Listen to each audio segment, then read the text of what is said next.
محمد وعلى آله وصحبه أجمعين أما بعد قال رسول الله صلى الله عليه وسلم خير الناس من ينفع الناس أو كما قال رسول الله صلى الله عليه وسلم. قابل قدر معزز بھائیوں بزرگوں، اللہ تبارک و تعالیٰ نے ہم لوگوں کو ایک مقصد دے کر دنیا کے اندر بھیجا اور اسی مقصد کے تحت زندگی گزارنے کا حکم بھی فرمایا ہے. دنیا میں جانے کے بعد میرے بندے بن کر رہو، اور اللہ یہ چاہتے ہیں کہ جب ہماری واپسی ہو اللہ کے پاس تو ہم اللہ کے کامیاب بندے بن کر اللہ کے سامنے پیش ہوں. اس لیے ہر مسلمان کو اپنی دنیا اور اپنی آخرت دونوں کامیاب بنانے کی ضرورت ہے. جب تک آدمی کی نظر مقصد پر رہتی ہے آدمی راستے پر جمع رہتا ہے، اور جب نظر مقصد سے ہٹ جاتی ہے تو پھر ایسی صورت میں آدمی آوارہ ہو جاتا ہے. آوارہ صرف گالیاں دینے والے کو یا ادھر ادھر گھومنے والے کو ہی آوارہ نہیں کرتے. مقصد سے جس کی نظر ہٹ گئی اور مقصد پر جو نہیں چل رہا ہے اس کو بھی آوارہ کہا جاتا ہے. گھر میں بیٹھے ہوئے ہیں، کام دھام کچھ بھی نہیں کر رہے، خالی بیٹھے ہوئے نے بھی آوارہ ہے ایک حساب سے، اس لیے کہ مقصد پر نہیں چل رہا. اس لیے جو مقصد اللہ تبارک و تعالیٰ نے متعین فرمایا ہے اس مقصد کے تحت اپنی زندگی گزارنے کی ضرورت ہے. اللہ نے فرمایا وَمَا خَلَقْتُ الْجِنَّ وَالْإِنسَ إِلَّا لِيَعْبُدُونِ، ہم نے جنات کو اور انسانوں کو اپنی عبادت کے لیے پیدا کیا ہے. تو عبادت کے اوپر کامل درجے کی توجہ. عبادت میں سب سے پہلی چیز فرائض. رمضان آ گیا، روزے رکھنا فرض ہے. زکوٰۃ دینے کے قابل ہیں تو زکوٰۃ دینا فرض ہے. حج کی استطاعت ہے تو حج کرنا فرض ہے. روزانہ دن میں 5 مرتبہ نماز پڑھنا، چاہے سفر میں ہو، چاہے اپنے مقام پر ہو، چاہے بیمار ہو، چاہے تندرست ہو، ہر حال میں نماز پڑھنا فرض ہے. تو فرائض سے نظر کسی بھی حال میں نہیں ہٹنی چاہیے. اللہ تعالیٰ کے احکامات کی پابندی، رسول اللہ صلی اللہ علیہ وسلم کی سنتوں کا اتباع، اور اپنی دنیا کس طرح میں کامیاب بناؤں. علامہ اقبال نے کہا تھا اپنی دنیا کو بھی وہی کامیاب بناتے ہیں جو زندہ ہوتے ہیں، یعنی جن کا ضمیر زندہ ہوتا ہے. اور جن کا ضمیر مردہ ہو جاتا ہے ایسی صورت کے اندر کبھی کبھی تو وہ انسان کی شکل میں حیوان ہو جاتے ہیں، کبھی انسان کی شکل میں درندے ہو جاتے ہیں، اور کبھی انسان کی شکل میں بالکل ناکارہ شے بن جاتے ہیں. اس لیے اپنے آپ کو کارآمد بنانا ہے اور اپنی دنیا خود بنانا ہے، دوسرے کے بلبوتے پہ نہیں. اپنے قدموں پر خود کو ٹھہرنا ہے. علامہ اقبال نے کہا تھا اپنی دنیا آپ پیدا کر اگر زندوں میں ہے، سر آدم ہے ضمیر کن فقا ہے زندگی، تو اسے پیمانہ امروز و فردا سے نہ نام، جاودہ ہر دم جواں پیدم جواں ہے زندگی. ہر وقت کام میں لگے رہنے کی ضرورت ہے. ہر وقت فکر، ہر وقت مقصد پر نظر انسان کی ہونے کی ضرورت ہے. اللہ کے احکامات، رسول اللہ صلی اللہ علیہ وسلم کی سنتیں، اپنی صحت کا خیال، اور اس کے ساتھ ساتھ اپنے آپ کو اتنا مضبوط بنانا کہ میں کسی بھی حال میں کسی کا محتاج نہ ہوں. بلکہ رسول اللہ صلی اللہ علیہ وسلم نے تو فرمایا لوگوں میں سب سے اچھا آدمی وہ ہے جو دوسروں کے کام آئے. سب سے اچھا آدمی وہ ہے جو دوسروں کو نفع پہنچائے. حضرت ابن عمر رضی اللہ تعالیٰ عنہ فرماتے ہیں کہ ایک مرتبہ ایک صاحب پیارے رسول صلی اللہ علیہ وسلم کی بارگاہ مقدس میں حاضر ہوئے اور عرض کیا یا رسول اللہ، اللہ کے نزدیک سب سے اچھا آدمی کون؟ حضور صلی اللہ علیہ وسلم نے فرمایا احب الناس الی اللہ انفعهم للناس. حضور نے فرمایا لوگوں میں اللہ کے نزدیک سب سے زیادہ پسندیدہ شخص اللہ کو وہ ہے جو لوگوں کے سب سے زیادہ کام آئے. پھر حضور نے مثالیں دی، کسی کو کھانا کھلا دینا، بھوکے کو کھانا کھلانا، ننگے کو کپڑا پہنا دینا، کسی کا قرض ادا کر دینا، کسی کی ضرورت میں اپنے آپ کو چلانا، کسی کی ضرورت کو پوری کر دینا، کسی کی مصیبت میں ٹھہر جانا. حضور نے فرمایا یہ کام مجھے مسجد نبوی میں 1 مہینہ اعتکاف بیٹھنے سے زیادہ پسندیدہ ہے. پتا کیا چلا؟ خود بھی کامیاب بنو، دوسروں کو کامیاب بنانے کی کوشش کرو. خود بھی جیو، دوسروں کو زندگی کے راز بتاؤ. خود بھی اچھے بنو، دوسروں کو اچھا بناؤ. یہ پیغام اللہ کے رسول صلی اللہ علیہ وسلم نے بارہا دیا ہے امت محمدیہ، اور اسی مقصد پر اپنی زندگی ہمیں گزارنے کی ضرورت ہے. آج یہ جو سارے مناظر ہمارے سامنے آ رہے ہیں،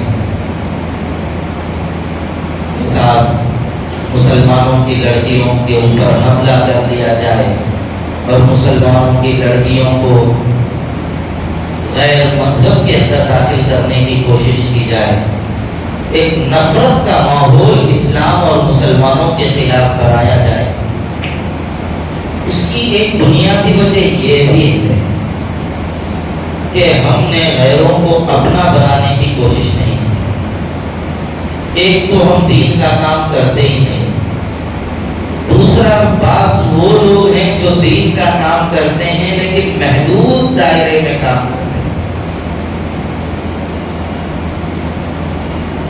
اپنوں میں ہی دین کا کام کر لیتے ہیں. اس وقت اپنوں میں بھی دین کا کام کرنے کی ضرورت ہے اور غیر مسلموں میں بھی دین کا کام کرنے کی ضرورت ہے. مذہب اسلام خود بھی سمجھنے کی ضرورت ہے، دوسروں کو سمجھانے کی بھی ضرورت ہے. ایسے اخلاق کا مظاہرہ کرنے کی ضرورت ہے جس سے غیر مسلم ہم سے متاثر ہو جائے. ابھی نفرت نہیں رکھنی ہے کسی غیر مسلم سے. بعض لوگ اسلام کے اوپر چلنے کا ایک اپنے ذہن میں خاکہ یہ بنا لیتے ہیں کہ صرف مسلمانوں سے محبت کی جائے، غیر مسلموں سے کوئی علاقہ اور تعلق ان کو نہ ہو. یہ ہمارے مذہب کی تعلیم نہیں. موقع ہے اسلام اس اس کے سامنے پیش کرنے کا ہم پیش کریں. اگر موقع نہیں ہے تو پھر ایسی صورت میں ہم ایسے اخلاق اس کے سامنے پیش کریں گے کہ وہ مجبور ہو کر بعد میں اسلام سے متاثر ہو جائے اور مذہب اسلام کی جانب کھینچ کر چلا آئے. آج ہمارے اخلاق ایسے ہیں، ایک مسلمان دوسرے مسلمان سے ڈرتا ہے. ایک شریف آدمی کسی تیز مزاج انسان سے بات کرنے میں، تعلق رکھنے میں ڈر محسوس کرتا ہے. کیوں؟ اس لیے کہ وہ کب کیا ہے، جو چاہے زبان میں آئے بول دے، اس کا ہاتھ جیسا چلے ویسا چلا لے، وہ جیسا مرضی چاہے ویسا سامنے والے کو بول دے. اس کے مزاج سے آپ ڈر رہے ہیں. اس لیے بزرگوں نے ایک اچھی مثال دی اور مثال دے کر یہ فرمایا، ہمارے اخلاق ہماری نیکیوں کا صندوق ہے. اگر اخلاق اچھے نہیں تو نیکیاں بھی محفوظ نہیں رہ سکتی. کسی کے پاس سونا ہے، چاندی ہے، زیور ہے، ہیرے ہے، موتی ہے، روپیہ ہے، پیسہ ہے، سب ہے، لیکن اس کو کسی جگہ رکھنے کے لیے کوئی ایسا سامان نہیں ہے جس میں ان چیزوں کو وہ رکھ سکے. اس کے پاس الماری نہیں ہے، صندوق نہیں ہے، کوئی ایسی چیز اس کے پاس نہیں ہے جس میں یہ سارا سامان رکھ سکے. تو ایسی صورت میں وہ آدمی اتنا سب رکھ کر بھی اپنے آپ کو غیر محفوظ تصور کرتا ہے. اتنا سب رکھ کر بھی کبھی بھی لٹ جانے کا اس کو اندیشہ لگا رہتا ہے. ٹھیک اسی طرح ایک مسلمان کے پاس نماز ہے، روزہ ہے، زکوٰۃ ہے، حج ہے، تلاوت ہے، عبادت ہے، سب کچھ، لیکن اخلاق اچھے نہیں ہیں تو اس کا حال بھی ویسے ہی ہے جیسے وہ سب کچھ رکھ کر سامان حفاظت کرنے کا سبب اپنے پاس نہیں رکھتا. تو یہ مسلمان بھی اپنے پاس عبادت تلاوت رکھ کر بھی اس کو محفوظ رکھنے کا ذریعہ اپنے پاس نہیں رکھتا. بعض لوگ نیکیوں کے گھڑوں کو سوراخ ڈال دیتے ہیں، نیکیاں کر رہے ہیں، نیچے سے نیکیاں ان کی بہہ رہی ہیں، محفوظ ہی نہیں رہتے.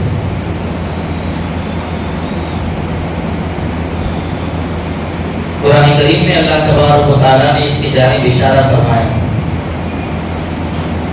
کسی کو تم نے مال دے دیا، مال دینے کے بعد اس کو تکلیف مت دو، احسان جتا کر یا پھر ایسا لب و لہجہ استعمال کر کے جس کے ذریعے اس کو یہ احساس ہو جائے کہ میں نے تمہارے اوپر احسان کر کے اب تم میرے احسان تلے دبے ہوئے ہو. اس لیے میرے بھائیوں، خود بھی آگے بڑھیں، دوسروں کو آگے بڑھائیں، لہجوں میں محبت پیدا کریں. ہماری زبانوں کے اندر قینچیاں بھری ہوئی ہیں، ختم کر دیں ایسی قینچیوں. ہمارے دل مروت سے خالی ہیں، نفرت کی آگ ہم لوگوں نے اپنے دلوں میں جلا رکھی ہے، حسد کے شعلے ہماری آنکھوں ہمارے دلوں کے اندر بھڑک رہے ہیں. ایک دوسرے کو دیکھ کر جلن یہ ہماری فطرت کا حصہ بن گیا ہے. کسی کی ترقی، کسی کی اچھائی ہماری آنکھوں میں کانچ کی طرح چبھ رہی ہے. اس کی وجہ سے ہم ترقی نہیں کر سکیں گے. اگر ہمیں ترقی کرنا ہے تو سب کو ایک ساتھ آگے بڑھنا پڑے گا، سب کو ایک مزاج کے ساتھ آگے بڑھنا پڑے گا. یہ جو نمازوں کی صفیں ہیں یہ ایک پیغام ہے. علامہ اقبال نے کہا تھا ایک ہی صف میں کھڑے ہو گئے محمود و ایاز، نہ کوئی بندہ رہا اور نہ کوئی بندہ نواز. کھڑے ہیں، امیر، غریب، محتاج، فقیر، پڑھا لکھا، ان پڑھ، سب ایک ہی لائن میں کھڑے ہیں۔ یہ مساوات کا درس ہے، اتحاد کا درس ہے، سب کو ایک مزاج کے مطابق آنے کی ضرورت ہے۔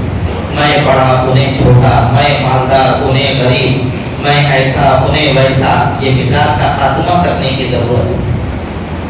ہم لوگ یہ چاہتے ہیں کہ میں ہی بڑا رہوں، میں ہی سب سے اچھا رہوں، میں ہی سب سے اعلیٰ درجے کا رہوں، میری گاڑیاں سب سے اچھی، میری دعوتیں سب سے اچھی ہونی چاہیے، میرا لباس سب سے اچھا ہونا چاہیے، دوسرے میری برابری نہیں کرنا، میں ہی اپنے مزاج پر کھڑا ہوں۔ یہ مزاج اچھا نہیں ہے۔ خود کو بڑا بنا کے رکھنا اور دوسروں کو اپنے سے چھوٹا سمجھنا، یہ مزاج مسلمانوں کا نہیں، فرعونوں کا مزاج رہا ہے۔ فرعون بھی یہی کہتا تھا میں سب سے بڑا، کوئی میرے سے بڑا۔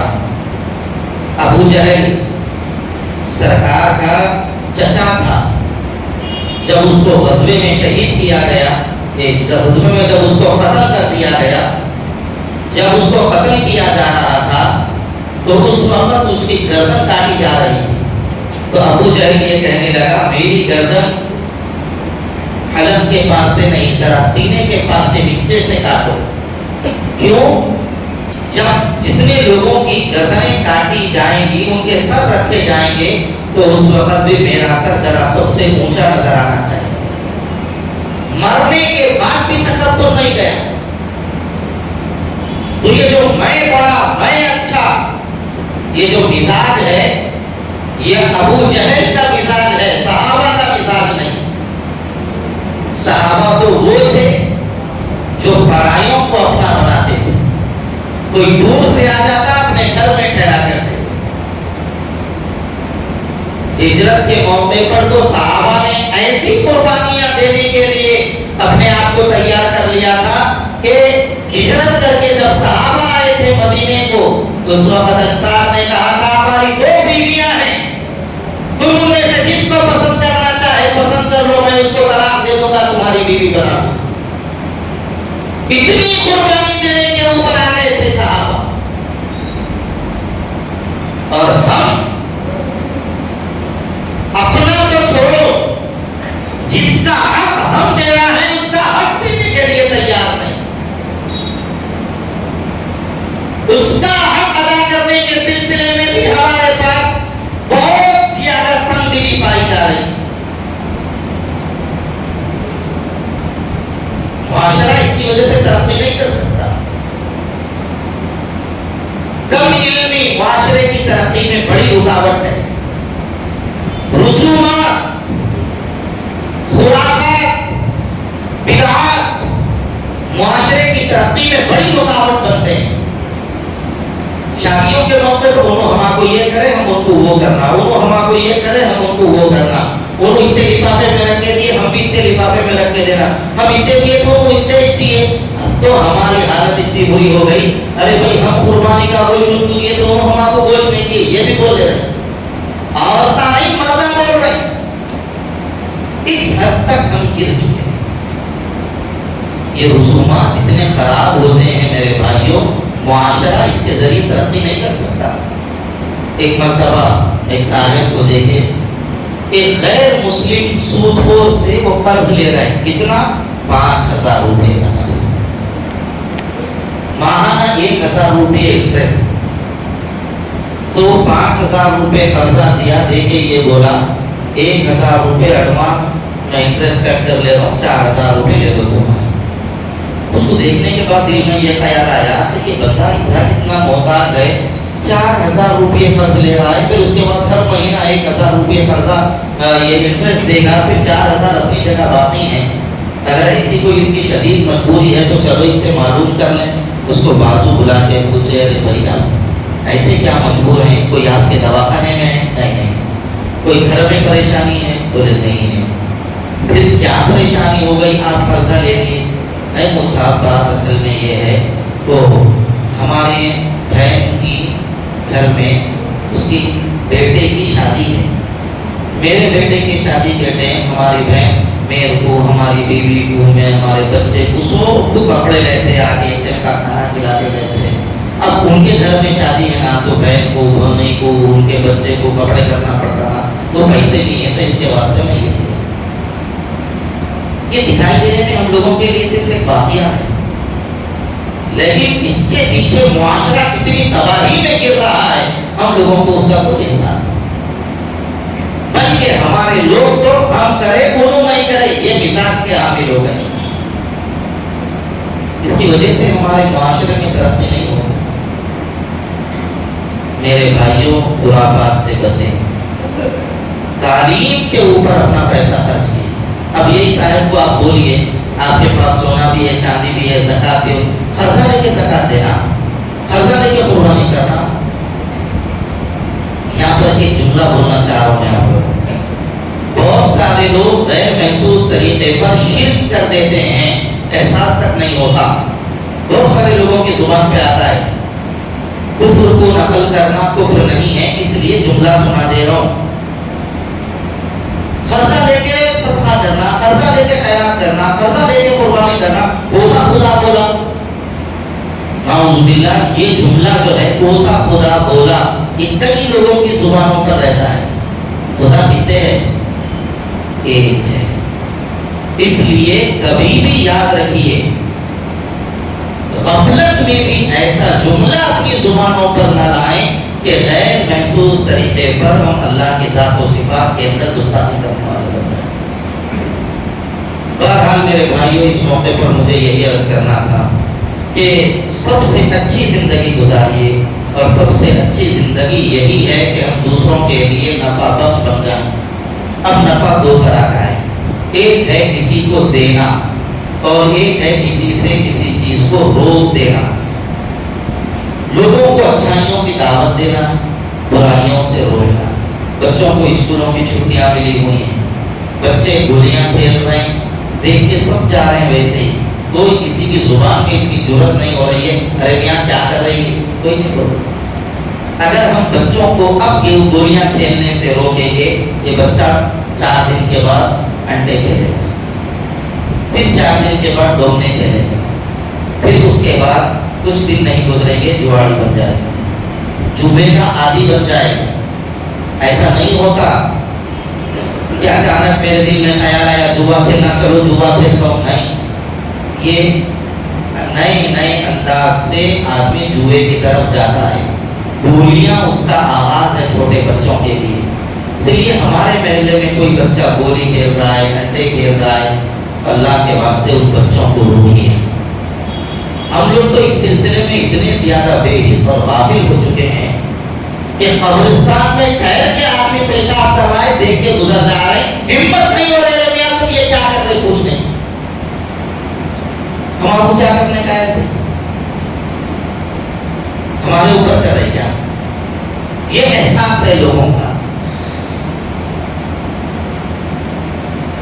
گھروں کے سامنے کیرم بورڈ لگا کے کھیل رہے ہیں, چورستوں پر کھیل رہے ہیں, روڈوں پر کھیل رہے ہیں, اٹا چما کھیل رہے ہیں.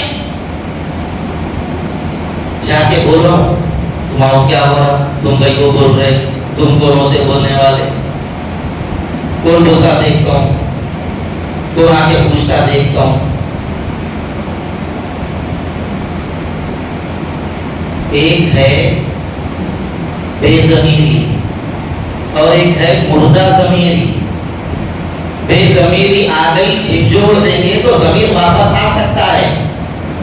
ضمیر مردہ بن گیا, ایسے بے حس ہو گئے, روڈوں پہ ایسی آوارہ گردی کر رہے ہیں, تو ایسے لوگ مردہ ضمیر ہیں. ایسے لوگوں کے ضمیر کو لے جا کے کسی جگہ دفن کر دینا چاہیے.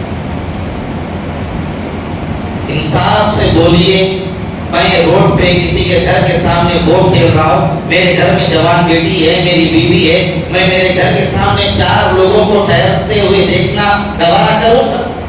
کوئی بھی گوارا نہیں کرے گا. پھر ہم جا کے دوسروں کے گھروں کے سامنے کیسا بورڈ کھیلتے ہیں, کیسا اٹا چلما کھیل رہے ہیں, کیسا جو ہے نا ہم روڈوں کے لوگوں کے گھروں کے سامنے جا کے اس طرح کی حرکتیں کر رہے ہیں. دل پہ ہاتھ رکھ کے بولو, کوئی شریف آدمی اپنا رشتہ اس گھر کو بھیجے گا؟ اس گھر کے جہاں پر وہ کھیل رہے ہیں, جہاں پر اٹا جما کے بیٹھے ہوئے ہیں, اس فرشتہ بھیجے؟ کیوں اپنے معاشرے کو اپنے ذریعے تباہ ہم کر رہے ہیں؟ کیوں اپنے معاشرے کو ہم آگ لگا رہے ہیں؟ کیوں اپنی عزت اور وقار کے جنازے ہم خود نکال رہے ہیں؟ میرے بھائیوں، ان چیزوں کی جانب ہمیں سوچنے سمجھنے کی ضرورت ہے۔ اللہ تعالیٰ ہم سب کو صحیح علم و عمل کی اپنے کرم سے توفیق عطا فرمائے۔ وآخر دعوانا الحمدللہ۔